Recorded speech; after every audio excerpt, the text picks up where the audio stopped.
Xülasə, sonda deyirik ki, hansı ki, o mövzunun həll edici nöqtəsidir. İxtilafımız onun ətrafındadır.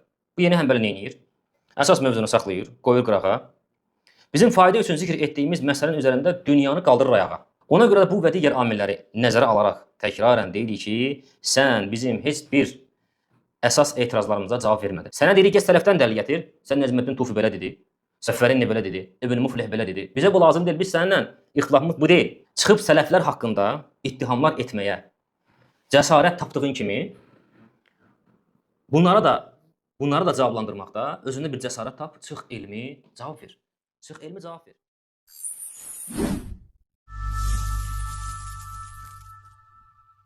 İmam Əhmədin sifətlərin mənasını isbat etməsi. Bəli, bu açıq aydındır. İmam Əhmədin sifətlərin mənasını isbat etməsi açıq aydındır. Bunu görəcəksən.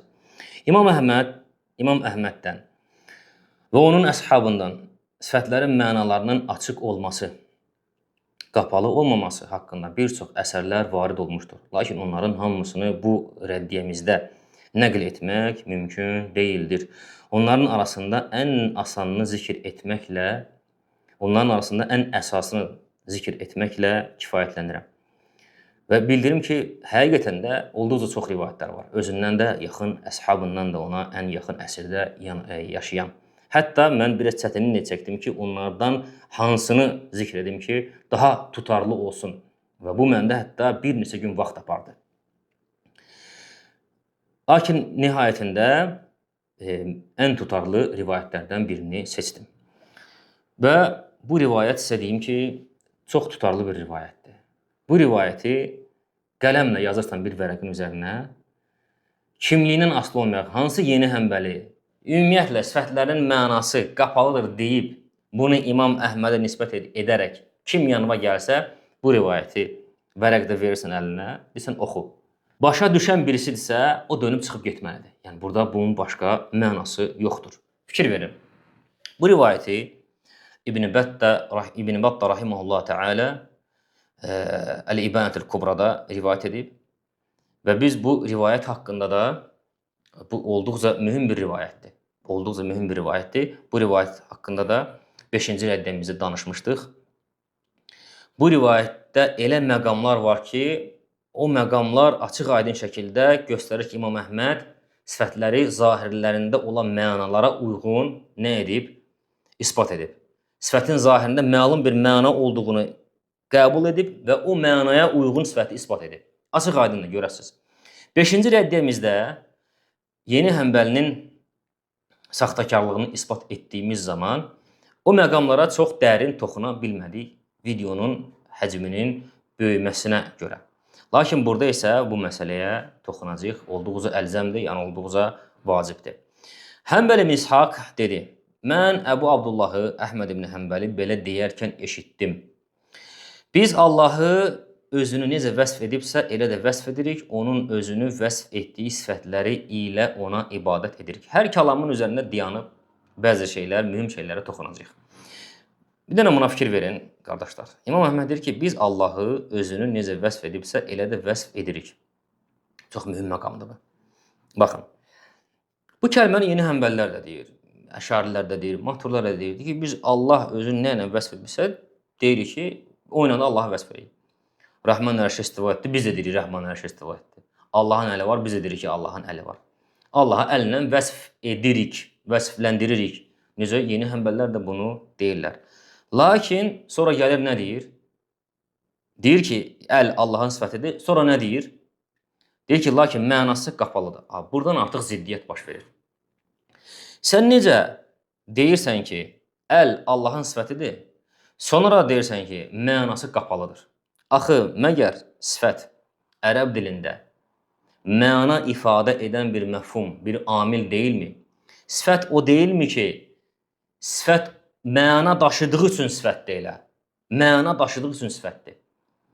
Bu necə olur ki, sən mənası qapalıdır deyirsən, sonra da sifət olduğunu deyirsən. Bu bir. İkincisi. Necə olur ki, mənası qapalıdır deyirsən, sonra deyirsən ki, sifətdir. Yaxşı, mənası qapalıdırsa, sifət olduğunu o zaman necə təyin etdin? Bunun mənası qapalıdırsa, Sifət olduğunu necə təyin etdin? Necə oldu dedin ki, bu sifətdir? Necə oldu? Demədin ki, feildir. Niyə feil deyil də sifətdir? Axı bunun mənası qapalıdır. Mənası qapalı olan bir şeydə necə təyin edirsən? Təyin etmək mümkün deyil axı. Təyin o şeylərdə edilir ki, aşkardır, bəllidir. Sən deyirsən ki, bu sifətdir, feil deyil. Deyirsən ki, bu feil deyil, sifətdir. Deməli, burada zahirdə bir məna var ki, sən o təyini qoya bilirsən. Sifət ərəb dilində, əziz qardaşlar, mənası açıq olan bir şeyə deyirlər. Əgər onun sifət dediyin şeyə mənası qapalıdır deyirsənsə, o sifət deyil onda. O sifət adlanan amil deyil, qətiyyən. Bu ərəb dilinin tələbidir. Misal üçün, əlində qələm var, ağ rəngdədir. Deyirsən ki, qələmun əbyad, ağ qələm. Ağ qələmin nə idi? Sifətidir. Ağ qələmin sifəti olduğunu hardan bilirik? Ağ kəlməsindəki ağlığı ifadə edən məna. İndi denən ki, o məna qapalıdır. Mənanın ağ mənasının qapalı olduğunu desən, sifət sayılacaq, sifət sayılmayacaq. Sifət sayılmayacaq. Onun sifət olduğunu oradakı məna bizə ifadə edir. O mənanın da qapalı olduğunu deyirsənsə, o zaman bu sifət sayılmaz. Deyirsən ki, əlin mənası qapalıdır. Mənasını ancaq Allah bilir. Sir olaraq Allah subhanahu wa ta'ala, o zaman necə bu sifət ola bilər? Necə olur ki, təyin eləyirsən sifətdir, feil çaşıb demirsən. Yəni, bu belə olduğu halda bunların bu danışıqları, dedikləri ki, bu sifətdir, amma mənası qapalı. Bu biz nəyə bənzəyir? O ona bənzəyir ki, deyirsən ki, bu sifətdir, amma sifət deyil. Eynən budur. Demək ki, əl Allahın sifətidir, amma mənası qapalıdır. Bu elə əl sifətdir, elə amma sifət deyil mənasındadır. Çünki ərəb dilində, qardaşlar, kəlmələr, yəni bu insanlar, bu çox mühüm məqamdır, bunu yadıma düşmüşkən deyim sizə. Ərəb dilində var ləfs, var kəlimə. Var ləfs, var kəlimə. Normalda bu yeni həmbəlilərdən, əgər etiqadlarında səmimidirlərsə, onlar deməlilər ki, əl, üz, nuzul, istiva, bunlar mənasız ləfslərdir. Kəlmə deyə bilməzlər, sifət deyə bilməzlər. Sifət deyə bilməzlər. Mənasız ləfslərdir. Çünki ərəb dilində var ləfs, var kəlimə. Kəlimə həmişə məna üçündür. Ərəb dilində kəlimə həmişə məna üçündür. Ləfs isə ərəb dilində iki cür olur. Məna daşıyan ləfs və məna daşımayan ləfs. Ərəb dilində ləfs sözü həm məna da daşıya bilir, məna da daşıya bilmir. Və əgər bunlar, yeni həmbəllər, sifətlərə mənalı qapalıdır deyirlərsə, onda onlar əslində tələb olunan budur. Bunu deməlilər əslində ki, bu ləfslər mənasız ləfslərdir. Çünki ərəb dilində fikir verin. Məsəl üçün, Zeyd kəlməsi.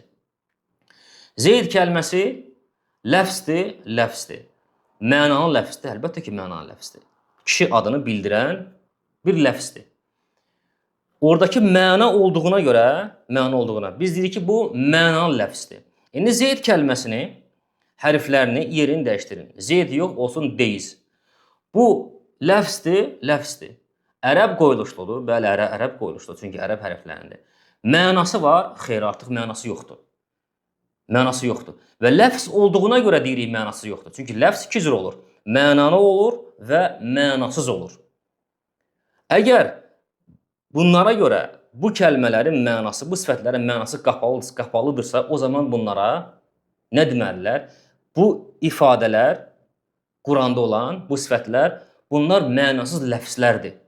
Eynən necə ki, Zeyd kəlməsində hərflərinin yerini dəyişdirib, deyiz elədin, oldu mənasız ləfs, tamam, orada mənanın olmadığına görə, sifətlər barəsində elə deməlilər. Yəni, Quranda bir kəlmə var, bir ləfs var, yəd. Belə deməlilər. Quranda bir ləfs var, vacih. Quranda bir ləfs var, ayn. Bunlar mənasız ləfslərdir. Sifət deyə bilməzlər. Sifət deyilən şey mənası var və aşkardır. Normalda ləfs deməlilər və mənasız ləfslər. Çünki dediyimiz ki, ləfs iki cür olur ərəb dilində. Mənalı olur, mənasız olur. Və İmam Əhməd də rahimehullah təala buyurur ki, biz Allahı özünü necə vəsf edibsə elə də vəsf edirik. onun özünü vəsf etdiyi sifətləri ilə ona ibadət edirik. Çox mühümdür və bir neçə rəddiyəmizdə İmam Əhmədin bu sözü ətrafında danışmışıq və bir daha da danışmağımız olduqca zəruridir. Sifətlərlə biz Allaha ibadət edirik. Sifətlərlə biz Allah Subhanahu və Teala ibadət edirik. Və xüsusən də xəbəri sifətlərlə. Allahın əli ilə, gözü ilə, üzü ilə, istivası ilə, nuzulu ilə. Ər-Rahmanu aləl-ərş istava. Rahman ərşə istiva etdi. Bu ayədə bizim imanımıza təsir edən bir şey var. Bu ayədə bizim imanımızı artıran bir şey var. Bu ayədə ibadət edəcəyimiz bir şey var. Allah Subhanahu və Teala bu ayədə bizə bildirir ki, ərşin üzərinə istiva edib. Ərş nədir? Ərş ən əzəmətli məxluqdur. Bu aləmdə ən böyük məxluqdur. Aləmin özündən böyükdür. Və aləmin uluv cihətindədir. Və bütün bu aləmi qapsayıb, yəni əhatə eləyib. Allah da bu ayədə bildirir ki, ərşin bu boyda əzəmətli, qüdrətli, böyük olmasına baxmayaraq, Allah ərşin fövqünə nə edib? İstiva edib.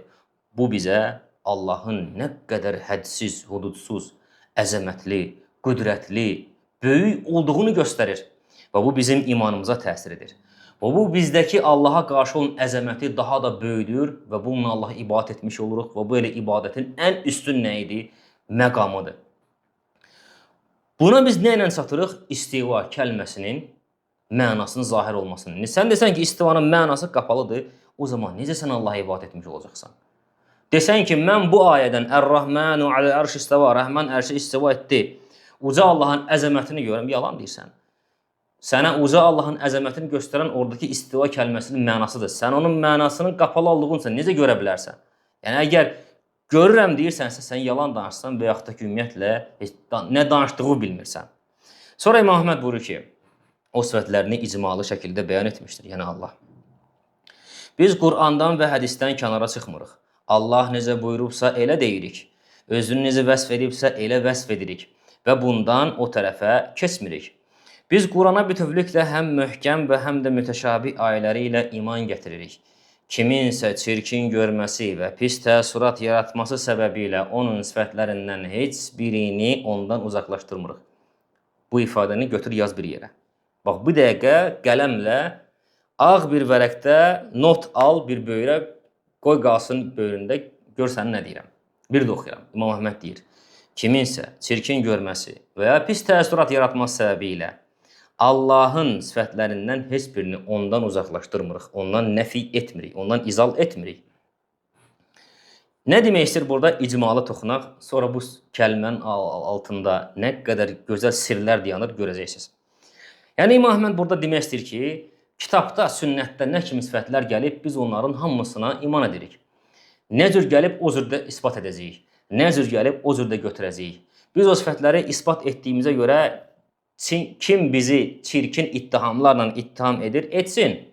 Kim bizim haqqımızda nə pis təəssürat yaradır, yaratsın. Allahın sifətlərinə iman edəcəyik. Təsdiqləyəcəyik. Necə gəlibsə, elə də götürəcəyik. Bizə müşəbbihə deyirlər, desinlər. Mücəssimə deyirlər, desinlər. Burada İmam Əhməd vaxtı ilə sifətləri isbat etdiklərinə görə Cəhmi və Mu'təzilərin onlara atdığı ittihamları sanki burada qissə şəklində belə deyir. Yəni, sifətləri isbat etdiyinə görə İmam Əhmədə ittiham ediblər. İndi fikir verin, qardaşlar. Kiminsə çirkin görməsi və ya pis təəssürat yaratması səbəbi ilə onun sifətlərindən heç birini ondan uzaqlaşdırmırıq. Kimin uca Allahın xəbəri sifətlərinə qarşı olan təamülü, müamiləsi, pis, çirkin təəssürat və yaxud pis təəssürat yaradır. Təfvid edənin, yoxsa sifətin zahirində məlum bir mənanın olduğunu deyən. Yəni, təsəvvür elə ki, bir dənə əsər əhlidir, hədis əhli, həqiqi hədis əhli, sifətləri mənasını ispat edən. Və bir dənə təfvidçidir, yeni həmbəli. Cəhmi onların hər ikisini imtihan edir. Yeni həmbəli deyəcək ki, valla Allah Subhanahu və Teala Quranda əl, üz, göz, nuzul, istiva və s. bu kimi xəbəri sifətlərdən danışıb. Allah nə murad edib, mən bilmirəm. Mən demirəm o sifətlərin mənası var. Mən deyirəm, mənalar qapalıdır. Mənasını ancaq Allah bilir. Allah ondan nə murad edib, mən bilmirəm. Bu, cəhmi nəzdində və yaxud kiminsə nəzdində pis təəssürat yaradacaq, pis təəssürat yaratmayacaq. Pis təəssürat nə zaman yaranacaq? O zaman ki, kimsə desə ki, bu sifətlərin mənası var. Məsələ buna görə də, qardaşlar, İmam Əhmədi müşəbbihə və mücəssimə olaraq ittiham etdilər. Müşəbbihə və mücəssim olduğunu dedilər. Əgər İmam Əhməd sual verir, İmam Əhməd rahimehullah təala xəbəri sifətlərə məna vermirdisə, bəs nə üçün onu müşəbbihə sayırdılar? Nə üçün onu mücəssimə sayırdılar? Baxın, Əbu Hatim Ər-Razi, Əbu Zur'a Ər-Razi, hər ikisi də İmam Əhmədin əshabındandır və Əhl-i Sünnətin böyük imamlarındandır onlardır. Onlardan rivayət olunan əqidə var. Hər ikisi də Əhl-i Sünnətin əqidəsini hekayət edirlər. O əqidəni Cərh və Tə'dil kitabında Əbu Hatimin oğlu Abdurrahman ibn Əbi Hatim rivayət edir. Əbu Hatim Ər-Razi, Əbu Zur'a Ər-Razi hər ikisi də deyir ki, cəhmilərin əlamətindəndir ki, hədis əhlinə müşəbbihə deyirlər. Məsələ buna görə də İmam Əhmədə müşəbbihə deyirlər. Niyə? Çünki xəbəri sifətlərə məna verdiyinə görə. Məna verdiyi üçün İmam Əhməd deyir ki, kiminsə çirkin görməsi və ya pis təəssürat yaratması səbəbi ilə onun sifətlərindən heç birini ondan uzaqlaşdırmırıq. Deməli, sifətlər İmam Əhməd deyir ki, açıq aydındır. İsbat olunduğu zaman kimdəsə çirkin görkəm yaranır. Kiminsə ağlında çirkin görkəm yaranır. Kimsə pis təəssürat yaranır sifətlər isbat olunduqda. Təhvüd etdikdə kimdəsə çirkin görkəm yaranır, yaranmır. Kimdəsə pis təəssürat yaranır, yenə də yaranmır. Nə zaman yaranır? Sifətlərə məna verdikdə. İmam Əhməd də sifətlərə məna verdiyi üçün bu kəlməni deyir. Belə məna verdiyinə görə də müşəbbihə və mücəssimə ittihamı etmişlər onu. Bu kəlmə açıq aydındır. Bundan artıq danışmağa ehtiyac yoxdur. Bu misralar kiminsə çirkin görməsi və ya pis təəssürat yaratması səbəbi ilə onun sifətlərindən heç birini ondan uzaqlaşdırmırıq. Sifətə gələksə məna verməlisən ki, çirkin görkəm yaransın kimdəsə.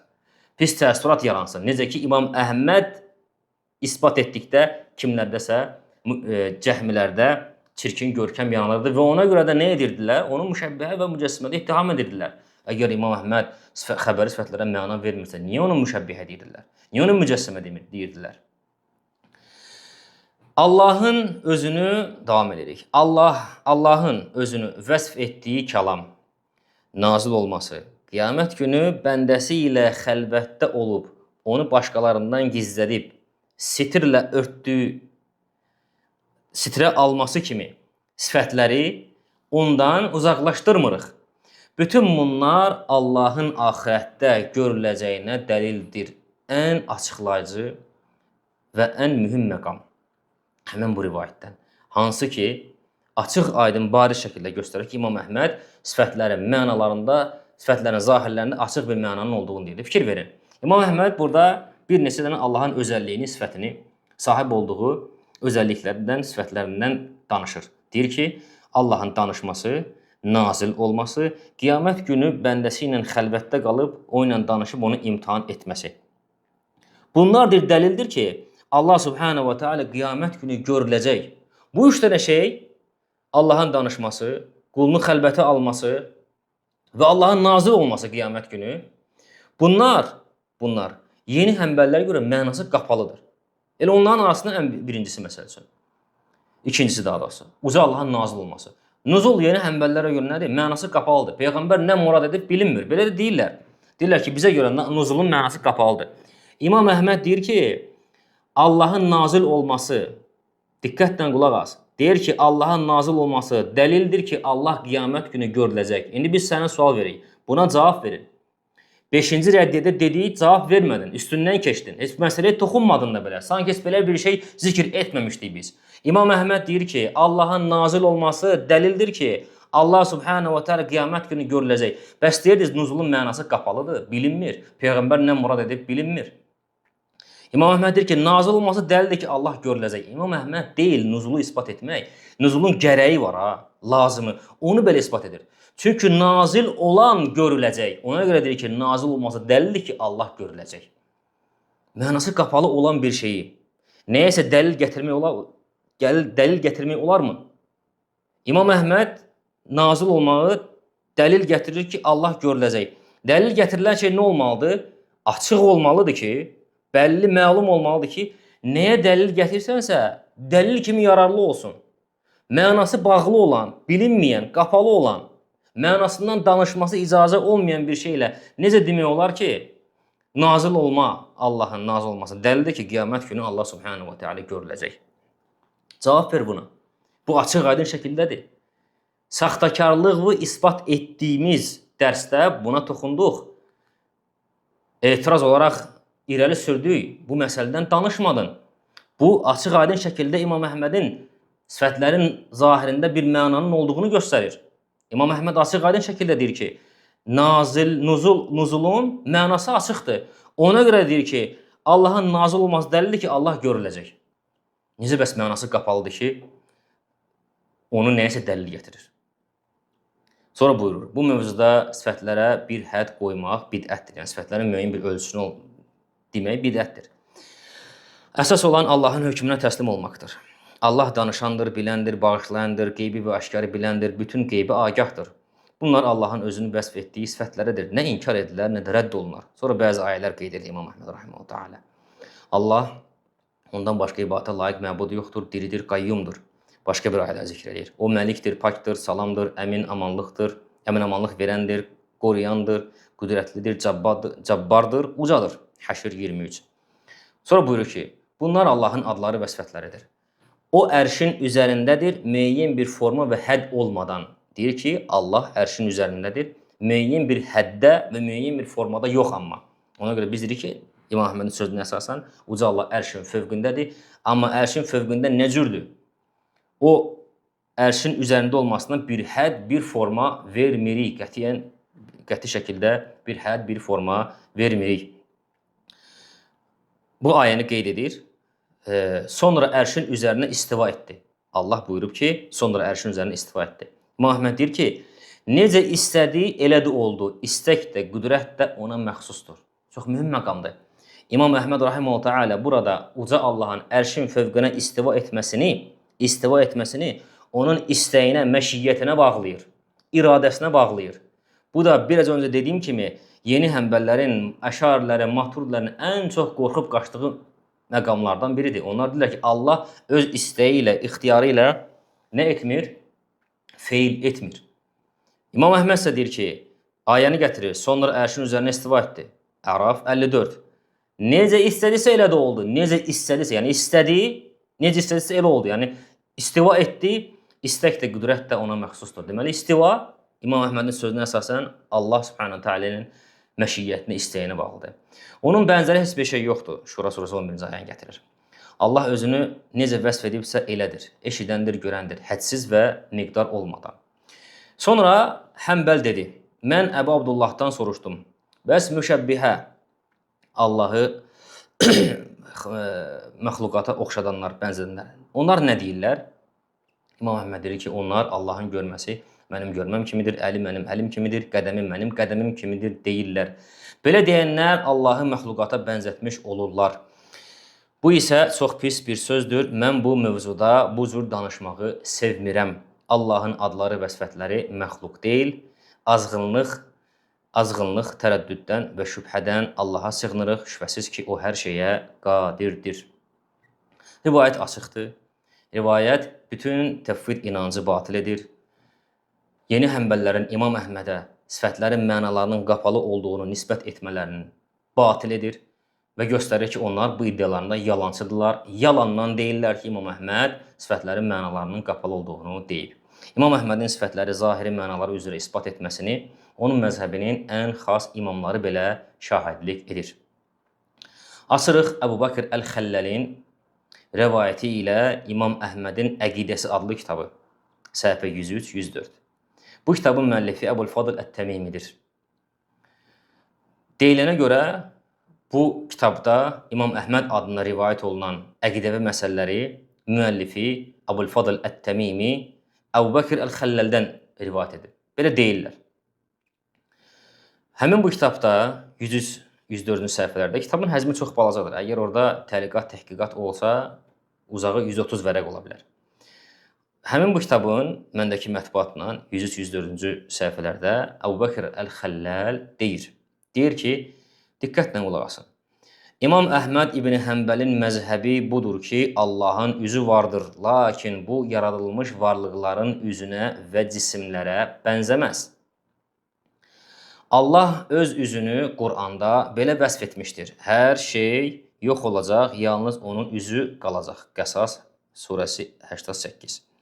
Kim üzün mənasını dəyişdirərsə, artıq inkara yol vermiş olar. Bəs məna yoxdur. Deyir ki, kim üzün mənasını dəyişdirərsə. Deməli, zahirdə bir məna var ki, onu dəyişdirmək mümkün ola bilir. Ona görə də Xəlləl bu sözü hətta İmam Əhmədə izafə edir də. Deyir ki, İmam Əhmədin etiqadı budur. Kim üzün mənasını dəyişdirərsə, artıq inkara yol vermiş olar. Çünki, diqqət edin, çünki İmam Əhmədə görə bu ayədəki üz sözü həqiqi mənadadır, məcaz deyildir. Sifəti mənasını məcaza daşıyanlar nəyə görə daşıyırlar? Nəyə görə deyirlər ki, bu məcazdır, həqiqət deyil? Lüğəvi mənadan çıxartmaq istədiklərinə görə. Məcaza daşıyanlar lüğəvi mənadan çıxardıb məcaza daşıyırlar. Çünki bunlara görə lüğəvi mənada qalmaq böyük iş gəldi. Adama sual verirlər. Sən Allahın eşitməsini, görməsini, həyatını lüğəvi mənanı eləmirsən ki. Lüğəvi məna eləsən, yoxsa nəsə başqa bir aydan gələn mənanı eləyirsən. Allahın eşitməsidir, görməsidir, qüdrətidir, elmidir, danışmasıdır, xəlq etməsidir. Hamısı lüğəvi məna ilə də. Aydan gələn mənalarla deyil ki. Lüğəvi məna belə iş gəlirsə, onda bunlar üstə nəsə bir aydan gələn bir məna fikirləş o zaman. Burada da deyir ki, çünki İmam Əhmədə görə bu ayədəki üz sözü həqiqi mənadadır, məcaz deyil. Yəni, məcaz deyilsə, yəni nədir? Lüğəvi mənadadır.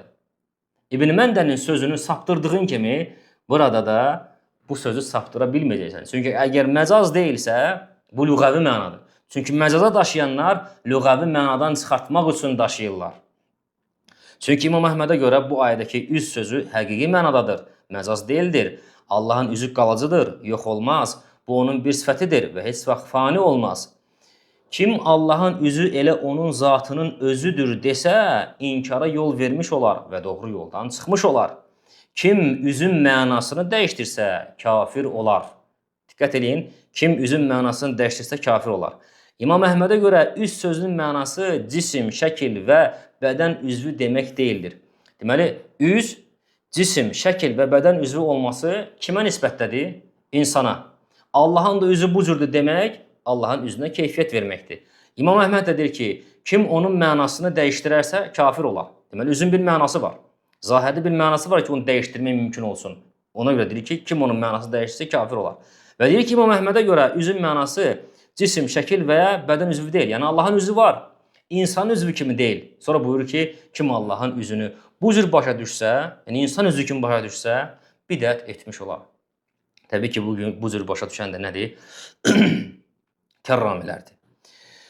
Bu qəbildən olan həm imamın özündən, həm də əshabından çox sayda rivayətlər vardı olmuşdur. Biraz öncə də dediyim kimi, yəni onların hamısını bu qısa bəyanda cəm etmək mümkün deyildir.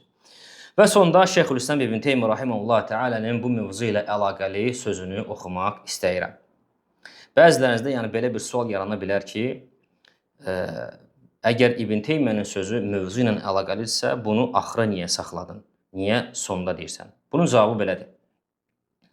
Onun kəlamını bu elmi açıqlamanın sonunda ona görə qeyd edirəm ki, onun verdiyi izahın burada qeyd edilən elmi məsələlərə necə də uyğunlaşdığını görə biləsən. Çünki əvvəldə desəydim, sonra elmi məsələləri ərz etsəydim, onun kəlamını elmi məsələlərə uyğunluğunu elə də uyğun gəldiyini görə bilməzdin. Həmçini ümumən çalışıram ki, özünüz də şahidsiniz ki, artıq 6-cı, 7-ci rəddədir ki, İbn Teymiyyə isnad eləmirəm.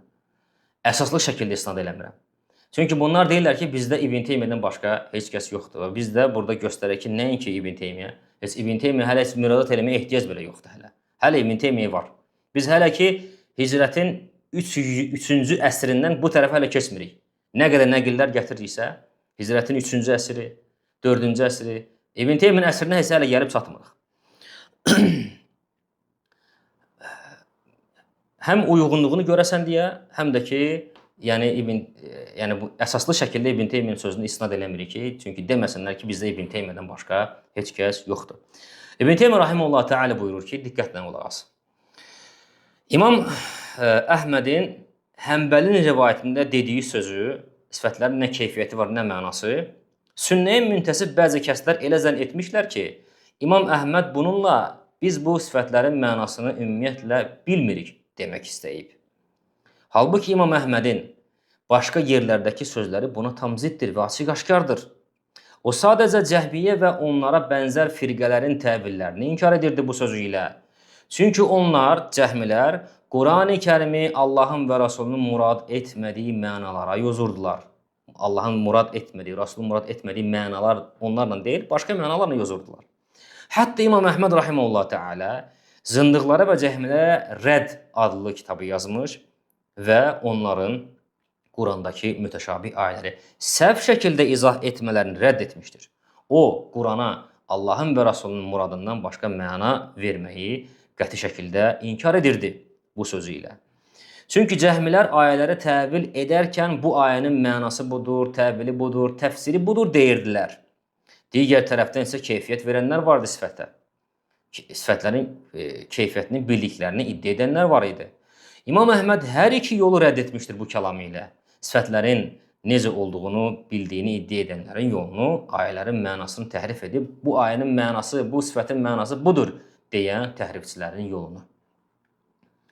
Xülasə, sonda deyirik ki, biz elm məsələləri ərz etdiyimiz zaman bəzən əlavə fayda üçün, bəzən gücləndirici dəlil kimi və bəzən də yeni həmbəliyyə mövzu ilə əlaqəli əsas etiraz yönəldirik. Hansı ki, o mövzunun həll edici nöqtəsidir. İxtilafımız onun ətrafındadır. Bu yeni həmbəli nə edir? Əsas mövzunu saxlayır, qoyur qırağa. Bizim fayda üçün zikr etdiyimiz məsələnin üzərində dünyanı qaldırır ayağa. Bəzən də mənim qəsd etmədiyim məsələ ətrafında yarım saat danışır. Bəzən isə ümumiyyətlə mənim demədiyim bir məsələ haqqında danışaraq həm özünün, həm də dinləyicilərin vaxtını zay edir. Ona görə də bu və digər amilləri nəzərə alaraq təkrarən deyirik ki, sən bizim heç bir əsas etirazlarımıza cavab vermədin. Sələf imamlarına təfvidi nisbət etdin. Biz də öz növbəmizdə bunun yalan olduğunu göstərdik. Səndən sələf imamlarından təfvidə dair dəlil tələb etdik. Göstər, harada açıq-aşkar şəkildə sələf imamları təfvidə işarə ediblər. Hətta işarə ediblər, belə göstər. Sən orta əsrlərdə yaşayan həmbəli alimlərin nəqillərini gətirməyə başladın. Səndən bunu kim soruşmuşdu ki? Kim sənə demişdi ki, sən həmbəli alimlərinin, orta əsrdə yaşayan həmbəli alimlərin nəqillərini bilmirsən? Və ya kim demişdi ki, sən onları səhv başlayırsan? Kim səndən bunu tələb etmişdi? Sənə dedik, gəz sələfdən dəlil gətir. Sən Nəcməddin Tufi belə dedi. Səffərinni belə dedi. İbn Muflih belə dedi. Bizə bu lazım deyil. Biz səninlə ixtilafımız bu deyil. Sən dedin ki, sələf sifətlərin mənasının qapalı olduğunu deyir. Biz isbat etdik ki, sən yalan deyirsən. Göstər harada deyib. Hansı sözləri dəlil gətirmişsinsə, göstərdi ki, elə özləri deyirlər ki, elə deyil. Buna açıqlama vermədin sən. Sizi təfvid inancına düşməyinizin əsas səbəbi Əli İmran surəsi 7-ci ayəsini yanlış anlamanızdır.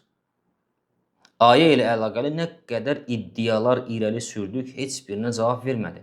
Ümumiyyətlə, adiyyəti olmayan şeylərdən, məsələlərdən danışdım. Saxtakarlığı 5-ci rəddiyədə isbat etdik. Və sən və ən əsas ixtilaf nöqtəsinə cavab istədik, cavab vermədin. Heç o məsələyə qətiyyən toxunmadın, sanki belə bir məsələ biz ərz etməmişdik sənə. İmamdan sifətləri zahiri mənası üzrə isbat etməsini göstərdik və cavab tələb etdik, cavab vermədin. Bu sonuncu rəddiyəmizdə də, diqqətlə qulaq as, bu sonuncu rəddiyəmizdə də neçə dənə məsələ irəli sürdük. Bunlara elmi cavab ver. Cavab ver bunlara. Çıxıb sələflər haqqında ittihamlar etməyə cəsarət tapdığın kimi bunları da cavablandırmaqda özündə bir cəsarət tap, çıx elmi cavab ver. Çıx elmi cavab ver. Və uca Allah Subhanahu və Teala'dan istəyirəm ki, bütün müsəlman qardaş və bacılarımızı müsəlmanların imamlarının adlarından istifadə edərək onları azdırmaq istəyən zəlalət əhlindən qorusun. Amin. Elhamdülillahi Rabbil alemin.